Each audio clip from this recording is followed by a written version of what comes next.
Hello students, आज हम start करेंगे अपनी एक्सरसाइज 1.6 जिसका पहला क्वेश्चन है use matrices to solve this equation. अगर आप बुक से क्वेश्चन को देखें तो वहाँ पे लिखा है मैट्रिसेस की मदद से सॉल्व करना है इफ़ पॉसिबल, अगर पॉसिबल हो तो। पॉसिबल है या नहीं है इसका आंसर मैं वीडियो में आगे जाके आपको देता हूँ। सबसे पहले तो हम सीखेंगे कि मैट्रिसेस को यूज़ करते हुए हम किस तरह से इक्वेशंस को सॉल्व कर सकते हैं। सॉल्व का मतलब है कि जो इक्वेशंस में वेरिएबल की वैल्यूज़ हैं एक्स और वाई, ये हमें फाइंड करनी है इनकी वैल्यूज़। तो हमने इन इक्वेशंस को सॉल्व करना है, लेकिन सॉल्व करना है मैट्रिसेस की मदद से। मैट्रिसेस की मदद से इक्वेशन को सॉल्व करने के हमारी बुक में दो मेथड हैं, इन्वर्जन मेथड और क्रैमर्स रूल। स्टूडेंट्स याद रखिएगा कि दोनों मेथड बहुत इंपॉर्टेंट है पेपर पॉइंट ऑफ व्यू से। पेपर में जब आपको ये क्वेश्चन आएगा तो मेथड का नाम गिवन होगा कि किस मेथड से आपने सॉल्व करना है, और जब मेथड का नाम गिवन होगा तो आपने उसी मेथड से सॉल्व करना है। अगर क्वेश्चन में मेथड का नाम गिवन नहीं है, सिर्फ ये लिखा है कि मैट्रिसेस से सॉल्व करना है, तब आपके पास ऑप्शन है कि यहाँ आप इन्वर्जन मेथड से कर लें या क्रैमर से कर लें। लेकिन दोनों मेथड इक्वली इंपॉर्टेंट है, दोनों आपको अच्छी तरह से आने चाहिए। तो यहाँ पे मैंने क्वेश्चन नंबर 1 का फर्स्ट पार्ट सिलेक्ट किया है जिसमें आप इन्वर्जन मेथड निकालना सीखेंगे। ये बात याद रखिएगा, जिस तरह से अभी मैं ये इसका फर्स्ट पार्ट करूँगा, बाकी सारे क्वेश्चंस भी इसी तरह हैं। आपने इसी पार्ट को अच्छी तरह से इस मेथड में समझना है और बाकी क्वेश्चन इस मेथड से आपने खुद अटैम्प्ट करने हैं। तो स्टूडेंट्स अच्छी तरह से इसको समझ लें। सबसे पहले इन इक्वेशन को हम लिखेंगे मैट्रिक्स इक्वेशन फॉर्म में, in matrix equation form. Matrix equation form है कि इस इक्वेशन को एक ऐसी इक्वेशन में लिखना है जिसमें मैट्रिक्स हो। तो इस फर्स्ट मैट्रिक्स में आपने ये जो वेरिएबल्स देख रहे हैं आप, इनके कोफिशिएंट लिखने हैं। कई स्टूडेंट्स के 9th क्लास के ये भी नहीं पता होता कि कोफिशिएंट्स क्या होते हैं। तो स्टूडेंट्स वेरिएबल के लेफ्ट साइड पे वेरिएबल के साथ जो नंबर लिखा होता है इसको कोफिशिएंट बोलते हैं। तो x का कोफिशिएंट 2 लिखेंगे यहाँ पर, और दूसरी इक्वेशन में x का कोफिशिएंट 3 लिखेंगे इधर, राइट। फिर y का कोफिशिएंट -2 और इस y का कोफिशिएंट +2। तो पहले मैट्रिक्स में आपने दोनों x के कोफिशिएंट्स और दूसरे मैट्रिक्स में दोनों y के कोफिशिएंट इसी तरतीब में लिख देने हैं। उसके बाद एक मैट्रिक्स बनाना है और इस मैट्रिक्स में आपने जो दोनों वेरिएबल्स दिए हैं x और y वो लिख देने हैं। ऊपर लिखना है आपने x, नीचे लिखना है y। इज इक्वल टू के बाद ये जो इज इक्वल टू वाले दोनों नंबर्स हैं ये लिख लेने आपने। अगर स्टूडेंट्स पेपर में आपको क्वेश्चन इस तरह से आ जाए कि 2x - 2y - 4 is equal to 0, right side पे 0 और यहाँ पर एक कांस्टेंट नंबर हो, तो स्टूडेंट्स पहले आपने उस कांस्टेंट नंबर को इक्वेशन के राइट साइड पर ले जाना है। लेफ्ट साइड पे सिर्फ वेरिएबल वाली दो टर्म्स होनी चाहिए जिसमें पहली टर्म x की हो, दूसरी टर्म y की हो और राइट साइड पे कांस्टेंट हो।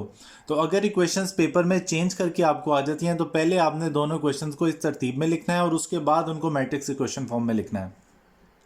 होप्स आपको इक्वेशंस को मैट्रिक इक्वेशन फॉर्म में लिखना आ गया होगा। यहाँ पे लिखने के बाद हम इन इक्वेशंस को नाम दे सकते हैं। ये जो पहला मैट्रिक्स है इसका नाम फर्स्ट कॉलम हमने ए रख दिया। इस मैट्रिक्स ए के साथ मल्टीप्लाई हो रहा है एक मैट्रिक्स जिसका नाम हमने एक्स रख दिया, और राइट साइड पे जो आंसर में मैट्रिक्स आ रहा है उसका नाम हमने मैट्रिक्स बी रख दिया। तो यहाँ पे हम स्पेसिफिकली इनके नाम मेंशन कर देंगे। जो पहला मैट्रिक्स है उसका नाम मैट्रिक्स ए रख देंगे, जो सेकंड मैट्रिक्स है उसका नाम मैट्रिक्स एक्स रख देंगे, और जो राइट साइड पे मैट्रिक्स है उसका नाम मैट्रिक्स बी रख देंगे। ये गौर से देख लें, आपकी प्रेजेंटेशन बिल्कुल सेम टू सेम इसी तरह होनी चाहिए। राइट, पहले इक्वेशन फॉर्म में लिखना है, फिर ए, एक्स और बी, और फिर इन तीनों मैट्रिक्स के नाम आपने रखने हैं, मैट्रिक्स ए, मैट्रिक्स एक्स और मैट्रिक्स बी। चूंकि हमने सॉल्व करना है, एक्स वाई फाइंड करना है, लिहाजा हम यहाँ पे मैट्रिक्स एक्स फाइंड करेंगे। तो यहाँ पर आपको इन्वर्जन मेथड में इन्वर्जन मेथड की क्वेश्चन याद होनी चाहिए कि किस तरह से एक्स फाइंड करना है। वो फाइंड करने की ये क्वेश्चन है, A inverse multiply by B. ये इन्वर्जन इक्वेशन है मैट्रिक्स को, मैट्रिक्स से इक्वेशन फाइंड करने के लिए ये क्वेश्चन है, ये आपको याद रहनी चाहिए। तो x फाइंड करने के लिए a इनवर्स को b से मल्टीप्लाई करना है। b तो हमारे पास है, a इनवर्स नहीं है। एक्सरसाइज 1.5 के थर्ड क्वेश्चन में हमने ए इनवर्स निकालना सीखा था किसी भी मैट्रिक्स का। अगर आपने वो नहीं सीखा तो काइंडली वो वीडियो पहले देख लें। अब इनवर्स निकालने के लिए हमें दो चीज़ें चाहिए, एक एडजॉइंट और एक डिटर्मिनेंट। पहले आपने डिटर्मिनेंट फाइंड करना है। मैट्रिक्स ए का डिटर्मिनेंट फाइंड करेंगे 2 - 2 3 2, 2 multiply by 2 -2 multiply by 3, 2 multiply by 2 4, -2 multiply by 3 -6, 4 + 6 10। ये सिंगुलर नहीं है। उसके बाद एडजॉइंट फाइंड करना है, adjoint of A. Adjoint of A में इन दोनों एलिमेंट्स की आपने जगह चेंज कर देनी है और बाकी दोनों का साइन चेंज कर देना। ये एडजॉइंट आ गया, ये भी हमने 1.5 में किया था। एडजॉइंट के बाद लास्ट में जब हमने इन्वर्स निकालना है तो इन्वर्स का फॉर्मूला था adjoint of A divide by A determinant. उस एक्सरसाइज में मैंने आपको ए इन्वर्स लिखने के, मल्टीप्लिकेटिव इन्वर्स लिखने के दो मेथड बताए थे। जो दूसरा मेथड था यहाँ पर हम उस मेथड से लिखेंगे जिसमें हम एडजॉइंट ऑफ ए लिखकर डिवाइड बाय डिटर्मिनेंट लिखने की बजाय साइड पे डिटर्मिनेंट लिखेंगे 1/10। ये ए इनवर्स को लिखने के दो मेथड थे। यहाँ पर हमने डिवाइड बाय ए डिटर्मिनेंट नहीं लिखना, जबकि यहाँ पे 1/10 लिखना है, जिसको हम बाद में डिवाइड करेंगे। ये आपको बताया गया था कि जब हमने ए इनवर्स को आगे किसी से मल्टीप्लाई करना हो तब हम ए इनवर्स को इस फॉर्म में लिखा करेंगे। तो students x = A inverse multiply by B find करना था, जिसके लिए हमने पहले ए का डिटर्मिनेंट फाइंड किया, ए का एडजॉइंट फाइंड किया और फिर ए इनवर्स आ गया हमारे पास। अब जब हमने x निकालना है तो हम दोबारा इस इक्वेशन को लिखेंगे A inverse multiply by B. तो ए इनवर्स स्टूडेंट्स हमने अभी फाइंड किया है 1/10, 2 2 -3 2। इसको मल्टीप्लाई करेंगे मैट्रिक्स बी के साथ 4 6। मल्टीप्लाई करने का वही रूल है, first row first column 2 4 = 8 + 2 6 = 12। Second row first column -12 + 12 1/10। 8 + 12 20, -12 + 12 0। अब ये जो 10 जिसको हमने डिवाइड नहीं किया था, हम अंदर दोनों एलिमेंट्स के साथ इसको डिवाइड कर देंगे। 20 डिवाइड बाय 10, 0 डिवाइड बाय 10। तो ये जो मैट्रिक्स x था ये हमारे पास आ गया x y। 20 divide by 10 2, 0 divide by 10 0। ठीक है जी, ये मैट्रिक्स x हमने फाइंड कर लिया है। x के सामने जो नंबर लिखा है ये x की वैल्यू है, y के सामने जो नंबर लिखा है ये y की वैल्यू है। आंसर स्टूडेंट्स आपने सॉल्यूशन सेट में लिखना है। जब भी सॉल्व करने वाले क्वेश्चन आते हैं तो आंसर हमेशा सॉल्यूशन सेट में लिखा जाता है। सॉल्यूशन सेट में आपने इस तरह से एक ऑर्डर्ड पेयर बनाना है एक्स वाई का, और उस ऑर्डर्ड पेयर में पहली वैल्यू x की लिखनी है, दूसरी वैल्यू y की लिखनी है। राइट स्टूडेंट, इस तरह से आपने सॉल्यूशन या आंसर इस क्वेश्चन का लिखना है। तो ये था आपका इन्वर्जन मेथड। यहाँ पे स्टूडेंट्स मैं आपको 1 लाख रुपए की बात बताने लगा हूँ, तो इसको ज़रा ध्यान से सुनिएगा। ये अभी हमने इस इक्वेशन को सॉल्व किया है 2y = 6 और हमारा सोल्यूशन आया है जिसमें x की वैल्यू 2 और y की वैल्यू 0 आई है। क्या ही ऐसी बात हो कि पेपर में हम क्वेश्चन करें जहाँ पे हम इतने कंफ्यूज हुए होते हैं और हमें वहीं पे पता चल जाए कि हमारा आंसर बिल्कुल ठीक आया है, फिर तो कॉन्फिडेंस आसमानों से बातें करने लग जाता है।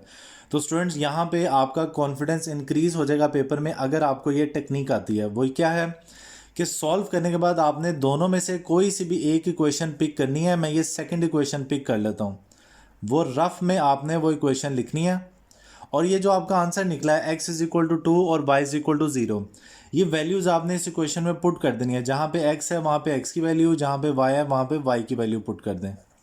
3 2 = 6, 2 × 0 0, 6 + 0 6। अगर यहाँ पे दोनों साइड्स आपकी इक्वल आ गई तो इसका मतलब जो आपने आंसर फाइंड किया x और y का वो 100% ठीक है और आपको फुल मार्क्स यहाँ पर मिल जाएंगे। 4 मार्क्स का है तो 4 मार्क्स मिल जाएंगे। तो स्टूडेंट्स ये चेक करने का एक तरीका है, इस टेक्निक को ज़रूर याद रखिएगा। पेपर में ये बहुत इंपॉर्टेंट क्वेश्चन लाजमी आता है, ऑलमोस्ट हर साल आता है। तो ये जब भी आपने अटैम्प्ट करना है तो लास्ट में रफ में आपने अपने आंसर को चेक ज़रूर करना है कि हमारा आंसर ठीक आया या नहीं आया। ओके, तो नेक्स्ट है second part, 2x + y = 3, 6x + 5y = 1। Last first part को हमने इन्वर्जन मेथड से किया है, जिसमें हमने डिटेल से इन्वर्जन मेथड को सीखा है। अब इस सेकंड पार्ट में हम क्रामर्स रूल्स को सीखेंगे, जो कि स्टूडेंट्स को आसान भी लगता है। और अगर पेपर में आपको मेथड नहीं बताया तो आप कोशिश कीजिएगा कि क्रामर रूल से सॉल्व कीजिएगा। तो चलें स्टूडेंट्स को स्टार्ट करते हैं। सबसे पहले तो जिस तरह हमने इन्वर्जन मेथड में मैट्रिक्स इक्वेशन फॉर्म में लिखा था, बिल्कुल उसी तरह इसमें भी पहला स्टेप मैट्रिक्स इक्वेशन फॉर्म बनाना ही है। पहला मैट्रिक्स हम बनाते हैं कोफिशिएंट्स का। उसमें आपने ये x के दोनों कोफिशिएंट्स लिख लेने हैं 2, 6, और फिर y के दोनों कोफिशिएंट लिख लेने हैं। जिसके साथ कोई कोफिशिएंट नहीं है इसका मतलब उसका कोफिशिएंट 1 है, और 5y का 5। फिर दोनों वेरिएबल्स एक्स वाई, और फिर ये दोनों कॉन्स्टेंट्स 3 और 1। यहाँ तक तो सेम था। अब आपने ये जो पहला मैट्रिक्स है इसका नाम रखना है मैट्रिक्स A 2 1 6 5। और स्टूडेंट्स ये अगर आप ध्यान से सुनिएगा, दूसरा एक मैट्रिक्स बनेगा मैट्रिक्स AX। इस मैट्रिक्स AX में ये जो मैट्रिक्स A के पहले दो एलिमेंट्स हैं 2 और 6, जो कि x के कोफिशिएंट्स थे, इन दोनों एलिमेंट्स की जगह पर ये वाले दोनों एलिमेंट्स लिखने हैं आपने 3 1, और बाकी दोनों एलिमेंट्स बिल्कुल वैसे ही। फिर बनाना है एक मैट्रिक्स AY। इस मैट्रिक्स AY में आपने ये जो बाद वाले दो एलिमेंट्स हैं 1 5, जो कि y के दोनों कोफिशिएंट्स से, इन दोनों की जगह पे आपने ये वाले दोनों नंबर लिखने हैं 3 1, और पहले दो नंबर वैसे ही आ जाएंगे 2 6। दोबारा सुनिएगा, पहले वाला मैट्रिक्स A है, जब AX बनाना है तो पहले दो एलिमेंट्स की जगह 3 1 ये वाले दोनों नंबर आ जाएंगे, और जब AY बनाना है तो बाद वाले दोनों नंबर्स की जगह पे आपने ये वाले दोनों नंबर लिख देने हैं। ये तीन मैट्रिसेस आपके बन जाएंगे यहाँ पर, ठीक है, तीनों 2 by 2 के हैं। अब आपने इन तीनों मैट्रिसेस का डिटर्मिनेंट फाइंड करना है। डिटर्मिनेंट तो स्टूडेंट्स आपको वैसे ही फाइंड करना आसान लगता है, तो इसलिए ये मेथड स्टूडेंट्स को ईजी लगता है। डिटर्मिनेंट फाइंड करेंगे 2 × 5 1 × 6, 2 × 5 10, 6 4, ये भी स्टूडेंट सिंगुलर नहीं है। अब हम AX का डिटर्मिनेंट फाइंड करेंगे 3 1 1 5, 3 × 5 1 × 1, 15 - 1 = 14। सिर्फ A डिटर्मिनेंट का सिंगुलर नॉन सिंगुलर देखना ज़रूरी है, बाकी किसी मैट्रिक्स का देखना ज़रूरी नहीं है। अब AY का डिटर्मिनेंट फाइंड कर लेंगे 2 3 6 और 1, 2 × 1 और 3 × 6, 2 - 18, ये आ गया जी -16, राइट। तीन मैट्रिसेस बने थे A AX और AY, और उसके बाद तीनों का हमने सिंपल डिटर्मिनेंट फाइंड कर लिया। लास्ट में x की वैल्यू हमने लिखनी है AX determinant divide by A determinant, और y की वैल्यू लिखनी है y = AY determinant divide by A determinant. दोनों की वैल्यू में डिनोमिनेटर A डिटर्मिनेंट, x की वैल्यू में न्यूमिनेटर AX का डिटर्मिनेंट, और y की वैल्यू में न्यूमिनेटर AY का डिटर्मिनेंट। अब यहाँ पे जस्ट हमने वैल्यूज पुट करनी है। AX डिटर्मिनेंट की वैल्यू है 14, A डिटर्मिनेंट की वैल्यू है 4, 2 पे दोनों डिवाइड होंगे, ये आ जाएगा 7/2। फिर y की वैल्यू, AY की वैल्यू है -16, और A डिटर्मिनेंट की वैल्यू है 4, ये 4 पे डिवाइड हो जाएंगे और ये आएगा -4, राइट स्टूडेंट्स। लास्ट में आपने सोल्यूशन सेट लिखना है = ordered pair x y = 7/2 -4। Okay जी, ये ग्रामर्स मेथड इंतहाई आसान है। अगर आपको मेथड नहीं बताया गया तो आपने कोशिश करनी है कि आप इसी मेथड से करो, क्योंकि इसमें जस्ट 3 मैट्रिसेस बनेंगे, तीनों का डिटर्मिनेंट, और डायरेक्ट x और y की इस फॉर्मूले से वैल्यूज़ निकल आएंगी। ओके, अब जो इसके बाकी क्वेश्चन है स्टूडेंट्स, वो आपने खुद से ट्राई करने हैं। जब तक क्वेश्चंस आप खुद ट्राई नहीं करेंगे आपके क्वेश्चंस कभी नहीं आएंगे। तो वीडियो को बार बार बैक करके आप देख सकते हैं। इन्वर्जन मेथड भी हम सीख चुके हैं और ग्रामर भी। बाकी के क्वेश्चन जो क्वेश्चन नंबर 1 के रिमेनिंग पार्ट्स हैं वो आप खुद ट्राई करें। Students, solution is not always possible. ज़रूरी नहीं कि हमेशा जब आप इक्वेशन को सॉल्व करें तो सोल्यूशन आपका निकले। तो हमेशा सोल्यूशन पॉसिबल नहीं होता। और वो कब पॉसिबल नहीं होता? वो तब पॉसिबल नहीं होता कि जब आपने इनको मैट्रिक्स इक्वेशन फॉर्म में लिखा और आपने देखा है कि इन्वर्जन मेथड हो या क्रामर रूल हो। ये जो पहला मैट्रिक्स है इसका नाम हम रखते हैं मैट्रिक्स ए, 3, -6, 2 और 4। और इन्वर्जन में भी ए का इन्वर्स निकालने के लिए और क्रामर में भी ए का डिटर्मिनेंट हम दोनों मेथड में निकालते हैं। तो ये जो कोफिशिएंट वाला मैट्रिक्स है इसका डिटर्मिनेंट 3, 2, -6 और 4, 3, 4 और 2 multiply by -6, 3 4s are 12 minus students ये -2 है, -2 और -6 ये आ जाएगा +12। तो 12 - 12 0। तो ये मैट्रिक्स, ये तो सिंगुलर मैट्रिक्स आ गया जिसका डिटरमिनेंट 0 होता था। और आप देख रहे थे हर क्वेश्चन में हम ये भी चेक कर रहे थे कि कहीं मैट्रिक्स सिंगुलर तो नहीं। वो इसीलिए चेक कर रहे थे अगर किसी क्वेश्चंस को सॉल्व करते हुए डिटरमिनेंट 0 आ जाए, वो मैट्रिक्स सिंगुलर आ जाए, उस इक्वेशंस का सॉल्यूशन पॉसिबल नहीं होता। अब आपको पता चल गया होगा कि सॉल्यूशन कब पॉसिबल नहीं है। सॉल्यूशन तब पॉसिबल नहीं है जब ए का डिटर्मिनेंट 0 आ जाए। अगर ए का डिटर्मिनेंट नॉन जीरो है फिर तो क्वेश्चन आगे सॉल्व होगा, लेकिन अगर 0 आ जाए तो आंसर वहीं पे ख़त्म हो जाएगा और हम लिख देंगे कि सॉल्यूशन पॉसिबल नहीं है। ओके स्टूडेंट्स जी, तो क्वेश्चन नंबर 2 से ऑनवर्ड स्टेटमेंट्स वाले क्वेश्चन हैं। स्टेटमेंट वाले क्वेश्चंस को पहले पढ़ के समझना होता है और फिर हम इनसे बनाएंगे क्वेश्चंस, और फिर उन क्वेश्चंस को मैट्रिसेस में से 2 मेथड्स हैं, इन्वर्जन और ग्रामर, दोनों में से किसी भी मेथड से सॉल्व कर सकते हैं। 2 से ऑनवर्ड बाकी जितने क्वेश्चंस हैं उनकी स्टेटमेंट्स को पढ़ के मैं आपको इक्वेशंस बनाने तक सिखाऊंगा। बाकी का जो सोल्यूशन है वो आपकी रिस्पॉन्सिबिलिटी, आप इन्वर्जन या ग्रामर दोनों में से किसी से भी सॉल्व कर सकते हैं इसे। तो चलें स्टार्ट करते हैं। The length of a rectangle is 4 time its width. The parameter of rectangle is 150 centimetre. Find the dimensions of rectangle. एक एक वर्ड का मतलब मैं आपको यहाँ पे भी समझाता हूँ। रेक्टेंगल शेप का तो स्टूडेंट्स आपको बड़ी अच्छी तरह से पता है कि रेक्टेंगल होती क्या है। रेक्टेंगल ऐसी क्वाड्रिलेटरल होती है जिसकी ऑपोजिट साइड्स आपस में इक्वल होती हैं और चारों एंगल्स 90 डिग्री के होते हैं, तो ये ऑपोजिट साइड्स बराबर हैं। उसने लिखा है कि length of rectangle it's 4 time its width. हम फर्ज कर लेते हैं कि ये जो है रेक्टेंगल की ये लेंथ है,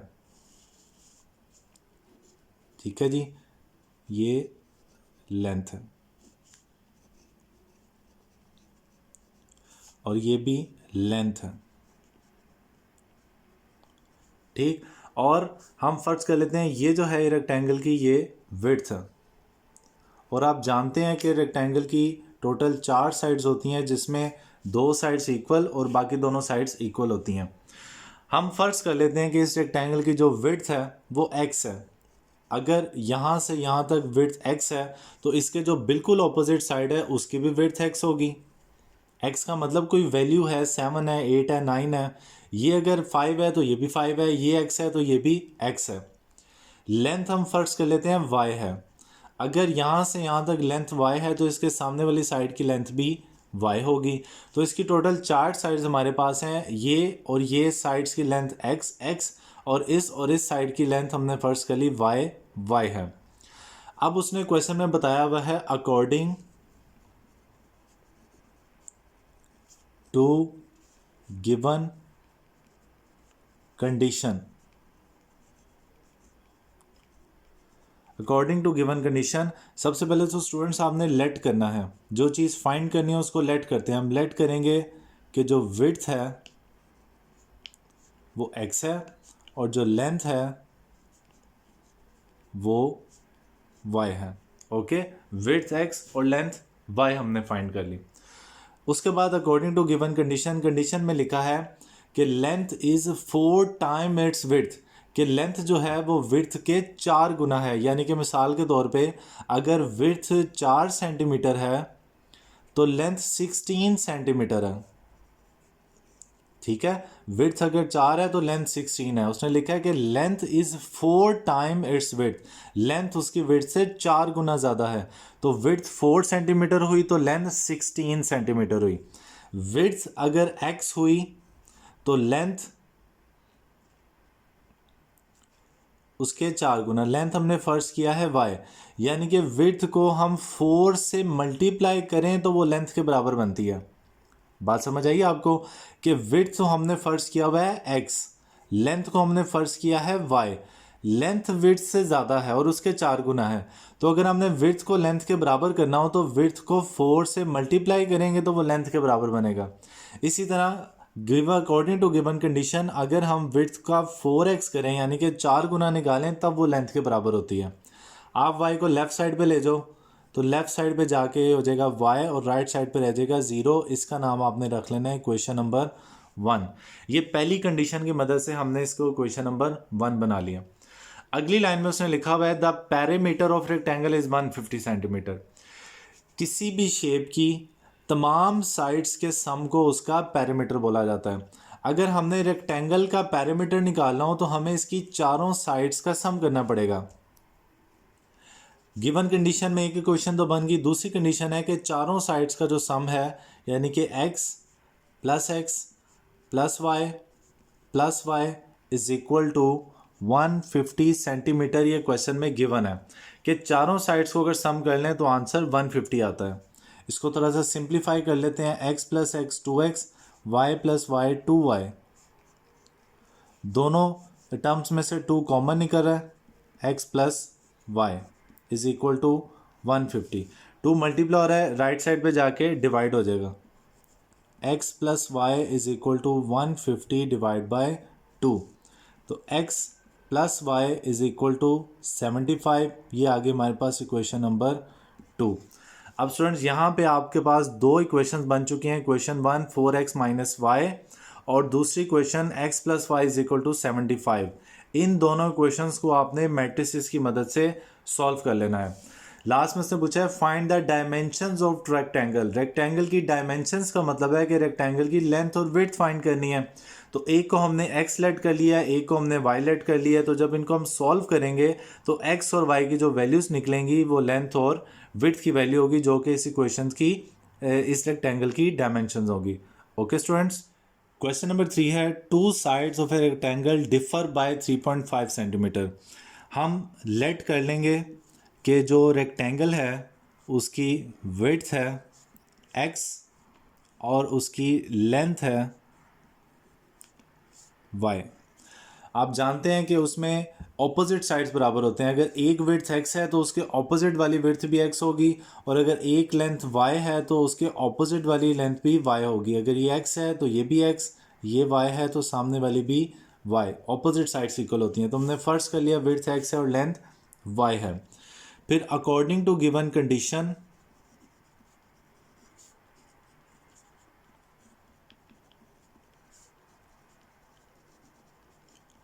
क्वेश्चन में जो कंडीशन गिवन है वो लिखा हुआ है कि जो दो साइड्स हैं रेक्टेंगल की उनमें 3.5 का डिफरेंस है। यानी कि दोनों साइड्स का अगर हम डिफरेंस निकालें तो 3.5 आता है। तो हम x minus y is equal to 3.5 लिख लेंगे। ये बन जाएगी हमारी इक्वेशन नंबर 1। दोनों का difference is equal to 3.5 and और उसने लिखा है कि दोनों का पैरामीटर 6.7 है। रेक्टेंगल का पैरामीटर लास्ट क्वेश्चन में देखा कि चारों साइड्स का सम होता है यानी कि x plus y is equal to 67 है। x plus x 2x, y plus y 2y is equal to 67। दोनों इक्वेशंस में से दोनों टर्म्स में से 2 common 67। x plus y is equal to 67 divide by 2, x plus y is equal to 33.5 equation number 2। लेजिए students, ये आपके पास दो इक्वेशंस बन गई हैं। x minus y is equal to 3.5 और x plus y is equal to 33.5। इन दोनों इक्वेशंस को हम लिखकर इक्वेशंस इन्वर्जन या ग्रामर दोनों में से किसी भी मेथड से सॉल्व कर लेंगे। ओके जी, तो नेक्स्ट क्वेश्चन नंबर 4 है the third angle of an isosceles triangle is 16 degree less than the sum of two equal angles. अब आइसोसेलेस ट्राइंगल चैप्टर नंबर 9 में आपके समझाया हुआ है कि आइसोसेलेस ट्राइंगल क्या होती है। मैं यहाँ पे आपको समझा देता हूँ, कुछ समझना बहुत मुश्किल नहीं है। आइसोसेलेस ट्राइंगल एक ऐसी ट्राइंगल होती है जिसकी दो साइड्स इक्वल हों। जैसे फर्ज कर लेते हैं, ये मैं लेट कर रहा हूँ कि ये 5 सेंटीमीटर है और इसके सामने वाली साइड भी 5 सेंटीमीटर है, और ये जो थर्ड साइड है ये हम फर्ज कर लेते हैं 7 सेंटीमीटर है। तो ऐसी ट्राइंगल जिसकी दो साइड्स इक्वल और एक साइड्स डिफरेंट हो, इसको आइसोसेलेस ट्राइंगल बोलते हैं। ओके, लेकिन बात तो इसमें एंगल की गई है। तो स्टूडेंट, जिस तरह आइसोसेलेस ट्राइंगल की दो साइड्स इक्वल होती हैं, इसी तरह आइसोसेलेस ट्राइंगल की दो एंगल्स भी इक्वल होते हैं। ये जो इक्वल साइड्स हैं, इनके जो सामने वाले एंगल्स हैं, ये दोनों आपस में बिल्कुल इक्वल होते हैं। यानी कि ये अगर x है तो ये सामने वाला एंगल भी x होगा। और ये जो थर्ड एंगल है, तीसरा एंगल, इसको हम फर्ज कर लेते हैं y है। तो उसने इसी की बात की है कि जो थर्ड एंगल है ये y है, और जो इक्वल एंगल्स हैं इन दोनों को हमने एक्स रख दिया है। अब आपको पता चल गया इक्वल क्यों है, क्योंकि जो आइसोसेलेस ट्राइंगल है उसकी दो साइड्स इक्वल होती हैं, इसी तरह उसके दो एंगल्स भी इक्वल होते हैं। अब अकॉर्डिंग टू गिवन कंडीशन,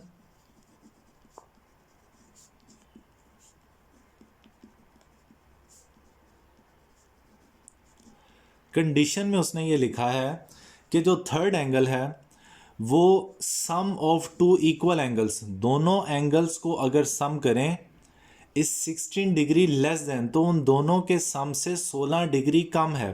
जैसे मिसाल के तौर पे मैं फर्ज कर रहा हूँ कि जो दोनों एंगल हैं वो 50-50 के हैं। ओके, तो दोनों का सम कितना हो गया, दोनों का सम हो गया 100। और कह रहे जो थर्ड एंगल है वो इन दोनों के सम से भी 16 डिग्री कम है। यानी कि 100 में से 16 कम करें तो 84 आता है। तो थर्ड एंगल कह रहा है 84 है, यानी कि दोनों के सम से 16 डिग्री कम। ओके, तो इस तरह की कंडीशन उसने बताई है। यानी कि दोनों एंगल्स को हम ऐड कर लें तो ये दोनों इक्वल एंगल्स का सम है, इनके सम में से हम 16 लेस करें तो थर्ड एंगल आता है। ये इसकी पहली कंडीशन है। ओके, x प्लस एक्स बन जाएगा 2x, y को हम लेफ्ट साइड पे ले जाएंगे -y, 16 को राइट साइड पे ले जाएंगे +16। ये बन गई question number 1। Also we know that, अब ये चीज़ हमें पता होनी चाहिए जो कि चैप्टर नंबर 9 में हम देखेंगे भी आगे जब थ्योरम के चैप्टर आएंगे, कि इक्वेशन के जो तीनों एंगल्स होते हैं उनका सम हमेशा 180 डिग्री होता है। x plus y is equal to 180 degree. तो x plus x 2x plus y is equal to 180 degree, इसका नाम रख लेंगे क्वेश्चन नंबर 2। ये डिग्री का साइन ज़रूरी नहीं है। तो अब इसमें भी हमारे पास दो इक्वेशंस बन गई हैं, 2x minus y is equal to 16 और 2x plus y is equal to 180। इन दोनों इक्वेशंस को हम क्रैमर या इन्वर्जन, दोनों में से किसी भी मेथड से, मैट्रिक्स की मदद से सॉल्व कर सकते हैं। ओके जी, तो नेक्स्ट क्वेश्चन है, one acute angle of a right triangle is 12 degree more than twice of the other acute angle, find the acute angles of the right triangle. ये सब जो आप चीज़ें देख रहे हैं, एक्यूट एंगल, राइट ट्राइंगल, ये सब चैप्टर नंबर 9 में इनकी डेफिनेशन आएंगी। यहाँ पे मैं थोड़ा सा आपको इंट्रोडक्शन यहाँ पे इनका देता चलता हूँ। राइट ट्राइंगल ऐसी ट्राइंगल होती है जिसमें एक एंगल 90 डिग्री का हो। जैसे मिसाल के तौर पे ये मैंने एक राइट ट्राइंगल बनाई है, इसका ये वाला एंगल हम फर्ज कर लेते हैं 90 डिग्री का। ठीक है, ऐसी ट्राइंगल जिसका एक एंगल 90 डिग्री का हो उसको बोलते हैं राइट ट्राइंगल। तो राइट ट्राइंगल का एक एंगल 90 डिग्री, जो बाकी दोनों एंगल्स हैं ये दोनों एक्यूट एंगल है। अब एक्यूट एंगल क्या होता है, जो एंगल 90 डिग्री से कम हो उसको एक्यूट एंगल बोलते हैं। और राइट ट्राइंगल में एक एंगल तो 90 डिग्री का हो जाता है, बाकी दोनों एंगल हमेशा 90 डिग्री से कम ही हो सकते हैं, 90 या उससे ज़्यादा कभी भी नहीं हो सकते। तो दोनों एंगल क्या होंगे, एक्यूट एंगल होंगे। तो इन एंगल्स की बात कर रहे हैं हम। फर्स्ट कर लेंगे कि x and y are the acute angles of right triangle. दोनों एक्यूट एंगल्स फाइंड करने थे, तो हमने एक का नाम x और एक का नाम y रख दिया है, और यही दोनों हमने फाइंड करने हैं। अब कंडीशन क्या बता रहे हैं यहाँ पे लिखेंगे, according to given condition condition में ये लिखा हुआ है कि one acute angle of a right triangle is 12 degree more than twice of the other acute angle, कि जो एक एक्यूट एंगल है, फर्ज कर लें जैसे एक्स है, वो 12 डिग्री ज़्यादा है कितने से, twice the other acute angle, दूसरे एक्यूट एंगल का डबल भी अगर निकाल लें तो वो उससे भी 12 डिग्री ज़्यादा है। यानी कि जो पहला एक्यूट एंगल है वो 12 डिग्री ज़्यादा है। हम फर्ज कर लेते हैं कि पहला एक्यूट एंगल एक्स है, तो जो दूसरा एक्यूट एंगल है उसका अगर हम 2 टाइम्स भी निकाल लें और उसमें 12 ऐड कर लें तब पहला एक्यूट एंगल आता है। ठीक है, one acute angle of a right triangle is 12 degree more then the twice of the other. इसको अगर उल्टा पढ़ें कि दूसरे के ट्वाइस से 12 डिग्री ज़्यादा, दूसरे का 2 गुना निकाल के अगर उसमें 12 ऐड कर लें तो फिर पहला एक्यूट एंगल बनता है। अब इसको इक्वेशन की शक्ल में लिख लें, x minus 2y is equal to 12, ये पहली इक्वेशन बन जाएगी। और फिर आल्सो वी नो दैट, हम जानते हैं कि जैसी मर्जी इक्वेशन हो उस इक्वेशन के तीनों एंगल्स का सम हमेशा 180 डिग्री होता है। तो x plus y plus 90 is equal to 180 degree. तो 90 जब राइट साइड पे जाके माइनस होगा तो ये बन जाएगा x plus y is equal to 90 degree. ये क्वेश्चन नंबर 2। इस क्वेश्चन में भी दोनों क्वेश्चन बन गई हैं, x minus 2y is equal to 12 और x plus y is equal to 90 degree. इन दोनों क्वेश्चंस को भी आप इन्वर्जन या ग्रामर दोनों में से किसी भी मेथड से सॉल्व कर सकते हैं। ओके जी, तो लास्ट क्वेश्चन है इस एक्सरसाइज का, question number 6। Two cars that are 600 kilometre apart are moving towards each other. Question को साथ साथ समझते रहेंगे कि दो कार हैं, एक कार हम फर्ज कर लेते हैं ए है और दूसरी कार फर्ज कर लेते हैं बी है, और दोनों में 600 किलोमीटर का डिस्टेंस है, दोनों एक दूसरे से 600 किलोमीटर दूर हैं। अपार्ट मीन के 600 किलोमीटर दोनों एक दूसरे से दूर हैं। Their speeds differ by 6 kilometre, find the speed of car. हम लेट कर लेते हैं कि जो कार ए है या फर्स्ट कार है उसकी स्पीड x है और जो सेकंड कार है उसकी स्पीड y है। कार ए स्पीड x के साथ b की तरफ जा रही है और कार b स्पीड y के साथ a की तरफ जा रही है। ओके, और दोनों की स्पीड में 6 किलोमीटर पर आवर का डिफरेंस है। तो हम ये भी यहाँ पे लिख लेते हैं, अकॉर्डिंग टू गिवन कंडीशन। सवाल की शर्त के मुताबिक क्वेश्चन में जो कंडीशन दी है दोनों की स्पीड के मुतालिक वो ये है कि their speeds differ by 6 kilometre, कि दोनों की स्पीड में जो डिफरेंस है वो 6 किलोमीटर का है। तो ये हमारी बन गई क्वेश्चन नंबर 1। सेकंड कंडीशन और सेकंड इक्वेशन बनाने के लिए अगली लाइन को समझना ज़रूरी है। The cars are 123 kilometre apart after 4.5 hours. यानी कि जो कार ए है जो स्पीड x के साथ जा रही है ये उसकी स्पीड है और उसने 4.5 घंटे जो है वो ट्रैवल किया, 4.5 और ट्रैवल किया है बी की तरफ। इसी तरह बी जो है वो स्पीड y के साथ जा रही है और कार बी ने 4.5 आवर्स ट्रैवल किया है बी की तरफ।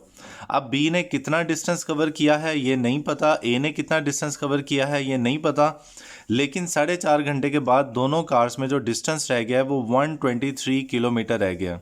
ओके, तो अब हम ये देख सकते हैं कि कार ए ने और कार बी ने कितना डिस्टेंस कवर किया ये तो पता नहीं चल सकता, लेकिन ए ने और बी ने टोटल डिस्टेंस कितना कवर किया है ये ज़रूर पता चल सकता है। देखें, हम यहाँ पे लिखेंगे total distance covered. Total distance covered, दोनों कार्स ने जितना टोटल डिस्टेंस कवर किया है, पहले वो 600 किलोमीटर दूर थी, अब वो 123 किलोमीटर दूर हैं, तो लिहाजा यहाँ से निकल आया कि उन्होंने 477 किलोमीटर का डिस्टेंस उन्होंने कवर कर लिया है।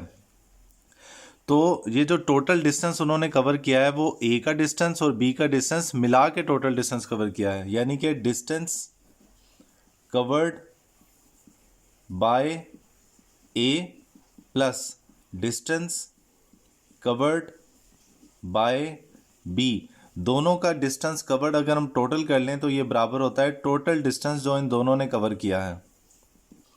ओके, अब ए का डिस्टेंस किस तरह से निकालें, इसके लिए आपको फिजिक्स का ये फॉर्मूला याद होना चाहिए, बहुत इजी फॉर्मूला है, speed is equal to distance over time. इस फॉर्मूले से अगर हमने डिस्टेंस निकालना हो तो टाइम स्पीड के साथ मल्टीप्लाई हो जाता है, speed is equal to distance is equal to speed multiply by time. यानी कि अगर हम स्पीड और टाइम को मल्टीप्लाई करें तो डिस्टेंस फाइंड कर सकते हैं।